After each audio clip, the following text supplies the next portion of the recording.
Nabi pernah beri amaran tentang 7 dosa pembinasa yang dikenali sebagai Al-Mubiqat. Al-Mubiqat tu sendiri maksudnya yang membinasakan. Dari nama pun kita dah tahu betapa seriusnya. Jadi, dalam hadis ada disebut 7 perbuatan khusus yang boleh hancurkan iman dan masyarakat kita. Okey, jom kita tengok apa 7 dosa ni. Kita mula dengan yang paling asas, dosa terhadap akidah. Kumpulan dosa yang pertama ni, ia serang terus hubungan kita dengan Tuhan. Yang pertama sekali, syirik. Maksudnya, menyekutukan Allah. Inilah dosa yang paling besar sekali. Syirik ni ada 2 jenis. Satu yang jelas nampak dan satu lagi yang tersembunyi. Contoh syirik tersembunyi, riak. Macam kita buat baik tapi sebenarnya nak kejar likes di media sosial. Dosa pembinasa yang kedua pula ialah sihir. Perbuatan guna ilmu hitam untuk kenakan orang lain.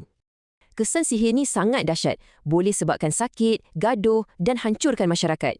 Seterusnya, kita tengok pula dosa yang berkaitan dengan nyawa dan juga harta benda. Yang ketiga, membunuh. Satu perbuatan yang Allah larang keras dan beri amaran yang sangat berat.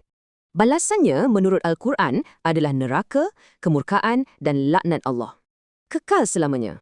Yang keempat, makan riba atau kita kenal sebagai faedah, satu amalan yang menindas. Sistem riba ni wujudkan kitaran hutang yang menekan dan akhirnya merosakkan ekonomi masyarakat. Kelima, makan harta anak yatim secara salah. Ini satu pengkhianatan amanah yang sangat-sangat besar. Bukan setakat anak yatim tu merana, tapi ia juga boleh merosakkan hubungan keluarga dan komuniti. Dan kumpulan terakhir, dosa-dosa yang menghancurkan maruah serta kepercayaan sesama kita. Keenam, lari dari medan perang, satu tindakan pengecut yang boleh membahayakan keselamatan semua orang. Dan yang ketujuh, qazaf, maksudnya menuduh wanita yang baik melakukan perbuatan terkutuk secara palsu. Zaman sekarang, fitnah ni ada di hujung jari je. Senang sangat sebar di media sosial. Jadi, semua dosa ini bukan saja rosakkan iman kita, tapi juga hancurkan masyarakat dari dalam. Cuba kita fikir sejenak.